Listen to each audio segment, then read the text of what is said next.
ভাই, অনেক কমবক্ত বাপ মা আছে, হতভাগা বাপ মা আছে, কপাল পড়া। মেয়ে স্বামীর সংসার করতে চায় কিন্তু বাপ মা বাধা দেয়, আছে না নাই? মেয়েটা ভালো কিন্তু বাপ মা ফুসলায়, আরে আমার ভাতের অভাব পড়ছে না কিন্তু চলে আস। এর মতো কপাল পড়া বাপ মা আর হতে পারে না।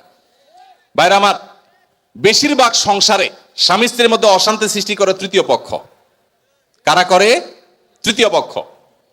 আমি এই জন্য বলি, সাক্ষাৎ শয়তান যদি দেখতে চান, একবারে আপাদমস্তক শয়তান, তাহলে স্বামী স্ত্রীর মধ্যে অশান্তি সৃষ্টি করার জন্য যে ভূমিকায় অবতীর্ণ হবে, এ হলো সাক্ষাৎ শয়তানের ভূমিকা অবতীর্ণ হয়েছে। কথা কি বুঝাতে পারছি? শয়তান সবচেয়ে খুশি হয় কোন কাজে জানা আছে আপনাদের? কোন কাজে সবচেয়ে বেশি শয়তান খুশি হয়? কোন সংসার ভেঙে দিলে, স্বামী স্ত্রীর মধ্যে বিচ্ছেদ হলে। আপনারা হাদিস শুনছেন, প্রসিদ্ধ হাদিস, শয়তান তার সিংহাসন পানির উপরে স্থাপন করে এবং শয়তান তার চেলাদেরকে ছেড়ে দেয়।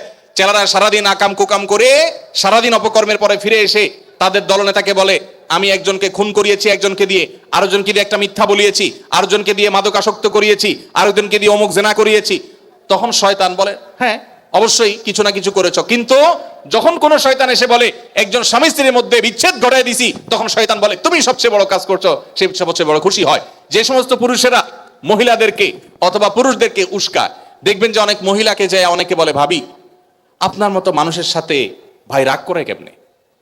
মানে আপনার মতো এত ভালো, এত ভদ্র, এত রূপবতী মানুষটার সাথে রাগ করে যে কেমনে? এত পাষাণ সে কিভাবে হয়? বুঝবেন যে এই লোক হলো সাক্ষাৎ ইবলিস। আবার একই কথা ওই পুরুষ লোকটাকে যদি বলে যে ভাই আপনি তো রাজপুত্র, মাশাআল্লাহ, আপনার কপালে রাজরানী আসলেও কম হবে ভাই, তাহলে তার উস্কায় দিচ্ছে। তার মানে সে মনে মনে চিন্তা করবে, তাহলে আমার বউ এটা আমার জন্য আসলে মানায় না, আমি তাহলে এত বেশি যোগ্য পুরুষ। তাহলে তার স্বামীর সাথে, তার স্ত্রীর সাথে তার দূরত্ব বাড়বে কি বাড়বে না? তাহলে এই যে পামপট্টিটা দিল, এই পামপট্টি দেওয়া লোকটা হলো সাক্ষাৎ ইবলিসের ভূমিকা অবতীর্ণ হয়েছে। অতএব খবরদার, স্বামী স্ত্রীর মধ্যকার অশান্তি সৃষ্টি করার জন্য কেউ তৃতীয় পক্ষের ভূমিকা রাখবেন না। এমন কি সেটা যদি বাপমাও যদি হয়, সে বাপমা আল্লাহর কাঠগড়ার আসামি হবেন। বহু ছেলেদের বাপ আছেন, ছেলেদের মা আছেন, শ্বশুর শাশুড়ি আছেন, বৌমার ব্যাপারে ছেলের কান ভারী করে দেয়, আছে না নেই? ছেলেরা থাকে বিদেশ, তার কানটা ঝালাফালা করে দেয়।